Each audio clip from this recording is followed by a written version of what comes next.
Shit. This is what I'm feeling like. Da, da, da, da. Let me tell you what I'm feeling like. Da, da, da, da. Yo, what up, though, people? Like to welcome you back to the Keep the C No podcast. As always, I am your boy Brown. To the left of me, you got your boy John. And to the left of John, we got Vito. Okay, shout out to Vito, a.k.a. Mr. Samuels. Okay, shout out to that. John, a.k.a. Brother X. Professor X. Professor X, Brother X, whatever you want to call it. We appreciate everybody for tuning in. This your first time being here, please hit the sub button, hit the like button. If you a regular, go ahead, leave a comment, hit the like button, hit the share button. We got a lot going on. Kid Cudi recently performed. He was closing out at the Rolling Loud Festival. They start throwing stuff at him. He walked off the stage. How y'all feel about that? I ain't got a problem with it. What, him walking off the stage? How y'all feel about people throwing stuff at him? That's crazy. Don't throw nothing at me. Because if I jump down in the crowd and punch somebody in the mouth, you're going to try to sue me. Right. I mean, I don't blame them. It's happened to other artists, and other artists did the same thing. They walked off. I mean, right. They ain't there for that. All right, now, I don't really listen to Kid Cudi music or follow him too much. He's not really my speed. But I seen on trend, it was trending on Twitter that he had mental health issues. Yeah. And they were saying basically that everybody that was laughing at him or reposting it and all that doesn't know how it's going to affect his mental health. What you feel, John? Because I see you shaking your head. Pause. Because now we got to treat him special because of that. I mean, mental health is a big issue, and I think everybody who has that should definitely get it checked out. But I mean, you're a big boy in this industry, and you're gonna have to take the bumps and bruises with it. I mean, especially if you can't take some Twitter comments and stuff like that. I mean, I understand that he is going through something. I mean, he needs to handle that. But I mean, I'm tired of people making stuff public about that type of stuff, though. But the mental health thing? Yeah, but I like them coming public, that people should come forward and get help about it. Yeah. But okay. I mean, him personally, I mean, it getting hit with stuff happens, man. And then everybody sometimes on Twitter is going to be the butt of the joke. So, I mean, it happens. Ain't no doubt. So we got to treat him special. I feel the same way about it. That come with the business. We as kids, we seen on cartoons, you get on stage, they throw tomatoes at you and all that. So, as kids, they programmed us to let us know you get on that stage, anything is liable to happen. You got to take anything with it, man. So, you got to toughen up, I guess, man. You got anything, Vito? I'm not trying to hear none of that shit. Everybody has mental health issues to a certain extent. Think about all the people who live in the hood who deal with people getting shot every other day. Right. Come on, man. That right there is a good topic right there. So you think everyone has some type of mental health issue? Or goes through it. Or PTSD or something at the end of the day. Because, we this shit is so crazy that we normalize the crazy shit. Right. I done heard gunshots so many times in my lifetime. You don't jump. You don't. And I can tell what kind of gun it is from wherever it's coming from, and I don't even got to see the gun. I can tell right. what caliber it Yeah. is. That's when you've been in it a lot. So yeah, that's a good topic. We might need to come back and touch on. Pause. I think everybody might have some PTSD or something in them. Or comes across it at some point in their life. Sometimes it's outside factors. You got your job, you got your girl, then you at your max, and then you do something that's not your normal. Now let me ask y'all something real quick. Mm-hmm. Stress and depression is not mental health, is it? Because I just heard you say you got your job and everything. Because a job can stress you out and all. But I think stress is the factor that can lead to aid or help. Aid to mental health issues. But a person with depression issues, would that be considered a mental health issue? No. Do you know? Yeah. It would? I think I would put it under that category. Depression. Okay. All right, so shout out Jerry West, the logo. You know what I mean? He played back when the plumbers and mechanics and everybody was playing. He had some words for J.J. Redick. He called him out about his comments towards Bob Cousy. And he basically said J.J. Redick is a kid that averaged 12 points a game, and he's in the league because he can shoot. Y'all got anything to add to that? I mean, I like that Jerry West put that out, but at the end of the day, they still both right. I agree. They both right. They both right.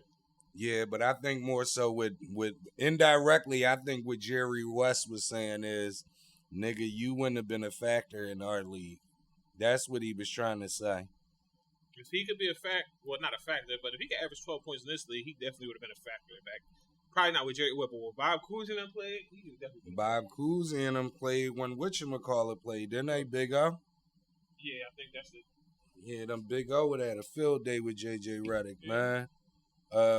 Whatchamacallit and them would have had a field day with J.J. Redick. Ooh. Hondo and them. I don't know about all that. Yeah, I know you.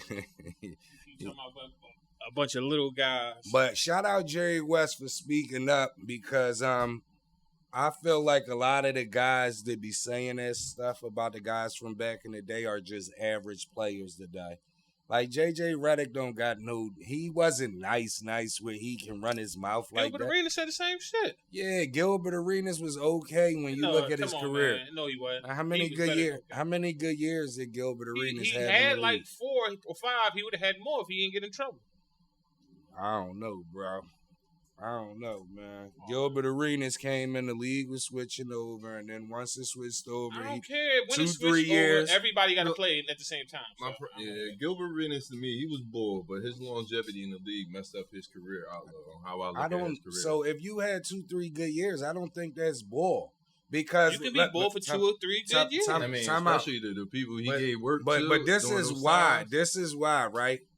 Because if I'm going to go to the next topic, but Vito, while you on your phone, look it up. What does Gilbert Arenas average for his career? All right, before I look that up, you can't always go to career average because the longer you play or if you get, like I said, he got in trouble, so he was getting less time, your numbers go down. We got to look at it when he was bored. All right, well, what was his numbers when he was bored? What was his highest average when he was bored? All right, so his career he averaged 20.7. Oh, because all right. So how many years did he average over 25 a game? What was his highest scoring average? 29. How many years? How many years did he score over 25 points? Yeah, a year? 3 years. 1, 2, 3. Okay, so if you average that out, and I don't know if we can put it on the screen, but if you average them numbers out for them 3 years.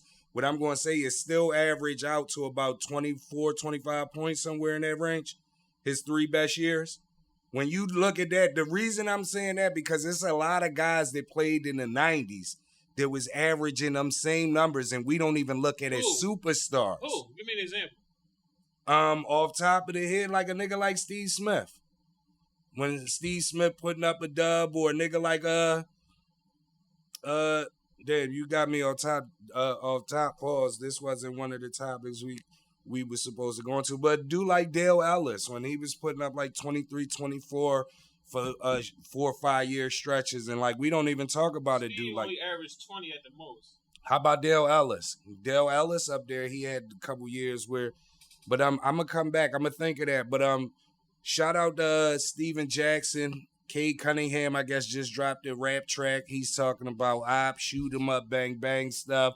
Steven Jackson got on, and he ripped Cade Cunningham and players that play in the NBA that's portraying that life, rapping, gangster rap. How y'all feel about that? Was he right? Was he wrong? Go ahead, Vito. I feel like it don't really matter because most rappers lie anyway. Right. For one. For two, who was Steven Jackson? Who is he to judge on what this man rap content is about? He can rap about whatever he wants to. Okay. So you don't care that the kids is following him? First and foremost, if the music is entertaining and it's good music at the end of the day. Even if he's lying, like I said, most people are lying in their songs anyway. They don't really care that it's good or bad music. I see Professor X shaking, so he got something he want to get off his chest. What you got to say, John? No, but see, it goes both ways, though. I do agree. Anybody should be able to say whatever they want to say, but at the same time, we're still putting out that same killer nigga rhetoric. I mean, and he didn't come from that type of household when it's not needed. But yeah, at the end of the day, sure, he can rap about whatever he want, but it's not needed. And it's almost like he's like one of them brainwashed bulls that's just going along to do what, I don't know, what black men with money are expected to do. I don't know. It's just, no. Black men with money are not expected to do that. The people who are expected to do that are people who came from the hood and work their way up. Then they don't talk about that shit no more. Okay. But if he didn't come from that. But we don't know that. It's easy for somebody else to say that he grew up with Cade Cunningham. Even if Cade Cunningham came from a rich family, we don't know what he did, where he from. Right. But I'm just saying, just on the aspect, this remind me of Charles Barkley back in the day and not being a role model stuff. Does this apply to that? Because my thing is, I know a lot of kids is probably following Cade Cunningham.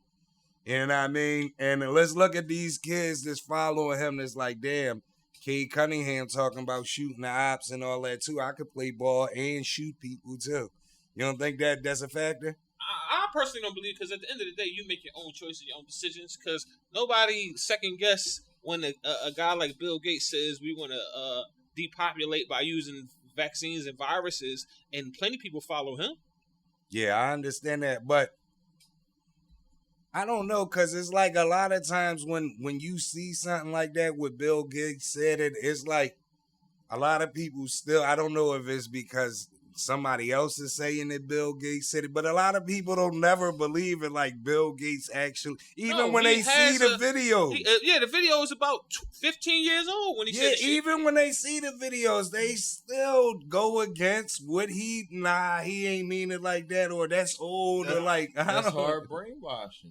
And that's just like I said, why he has to come out and make gangster rap. He's a biracial, not that has anything to do with anything, but I just feel as though he had a pretty good upbringing. He probably was AAU if I go and look it up. But we're not sure he had a good upbringing, because you couldn't have two parents and struggle in the hood, right? And then you make it to make shoot 'em up, bang bang music though. But what if that's what he grew up on?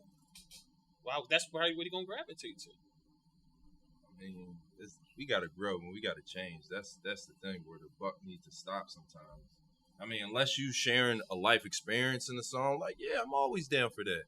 But if you just trying to say I'm the top dog, you do this, I'm gonna do that, like, no, if he say he riding around the block and he looking for his ops. For what? But maybe that can be, he could be using those words, but who's to say he ain't talking about his ops on the basketball court? Shout out Cade Cunningham, right? Yeah. You can always hire Vito to represent you. He could be your lawyer or something. I'm just devil's advocate on everything, because you can't just look at things in one way. He could be talking about on the court.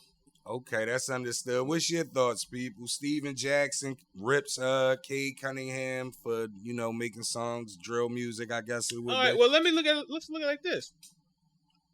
Can people come at Steven Jackson for going to O Block for no apparent reason? Just going out there just to say, yeah, I'm out here, so he can get some clout points to say, I'm out here with these people on O Block. Everybody can't come out here. I think that shit all the time, bro. But that's what's the purpose of that? A lot of these internet people do that clout chasing to be with these type of people to show that they associated. Yeah, it's all clout chasing. I agree with that. So shout out Vito again. I don't always Steven agree with Jackson Steven Jackson. I don't, but I think some of the stuff he does have to say is good. Street juice?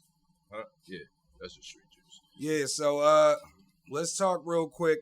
Supreme Court. Oh, man. They voted that state prisoners no longer can present new evidence in federal court to support their appeals, to get a new trial and all of that. Keep it a C note. How you feel about it? Well, let me go first, John, because I know you're about to go crazy. I personally feel like they're trying to cover their tracks because they're seeing all these people coming up off these cases that they were wrongly accused of, and the cops fucked evidence up. So they're trying to cover their tracks so they don't look bad, or the city don't get sued and all that bullshit. Right. At the end of the day, they're just trying to keep the black people down. Right. Or people in jail, period. People that's locked up. They don't want to let too many people go home, basically. That's how I feel about it. And especially them dudes that they really wanted. Yeah. That they cases might have been a little flaky. Yeah, like what's the boy from Chicago? His name's slipping my mind. Hoover. Yeah, Larry Hoover. Larry Hoover. Like they see how hard they pushing, and they feel like it's close. Right. So they trying to keep the. And if you seen how they got him, they used illegal wiretaps in the visitor's badge when they visited him in jail. Right. So what I'm saying is that evidence don't come out at first, right? That they used illegal, they did this, that, and the third. He get found guilty. We find out they did a bunch of illegal stuff. You telling me I can't present this for a new trial? Exactly my point. Like, you got to be kidding me. But see, I'm not sure if there's some fine lines, because this was brought to us by the great Uncle Tom of the highest order, Clarence Thomas, Justice Clarence Thomas, from the Supreme Court. Get him, Professor. Get him. I think this is a something bad. It's bad for black folks, and it's definitely aimed and directed strictly for us, because the biggest thing and reason why a lot of guys will take their trial from state to federal, for the main two reasons, is because you had an ineffective trial lawyer, right, or you had a judge that was like ignorant or racist, right. Yes, you do have the chance of going to federal court and having a racist judge and a jury, whatever. Yes, you do have a chance, but that cuts all that off. What Clarence Thomas wants, he wants the state to handle it all. He's like, so if the state fucks up, you fuck up with the state, or you don't have that that representation set up, or you don't explain this, that, blase to the lawyer right on the first trial, then that's on you. And it's kind of messed up. And it got to do a lot with them old cases, like this guy been locked up 22 years, but now new DNA finds him innocent. They don't want none of that. Prisons are the new slavery. So, I mean, it's cheap labor. So why would we be at a high chance to get these guys out right away? They're not. Right. They want to keep those guys in. And that really applies, I know, a lot of these southern states. And shout out to that, though, John, when you say these prisons are slavery, because a lot of people don't know it's a lot of stuff that you get that is made from prison. Beds, shit United like States, that. one of the biggest manufacturers. Yeah, clothes. Yeah, they definitely make a lot of stuff in them prisons. So and they get paid slave wages. Right. They get cents. Because I know when I was upstate, you get the max you can get is 42 cents an hour. But yeah, I think that shit is aimed at black folks. It's not good. And they kind of snuck that in during I forget how to pronounce that school's name. The Uniblad school shooting with the kid when Uvalde. Yeah.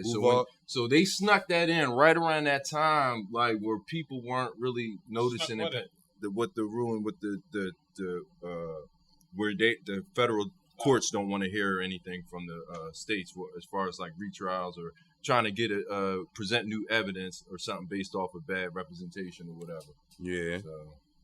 All right. So what's your thoughts, people? Supreme Court, they saying that you can't present new evidence no more.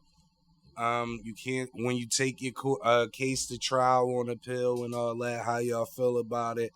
What do you think is the reason for it? Keep it a C-No with us.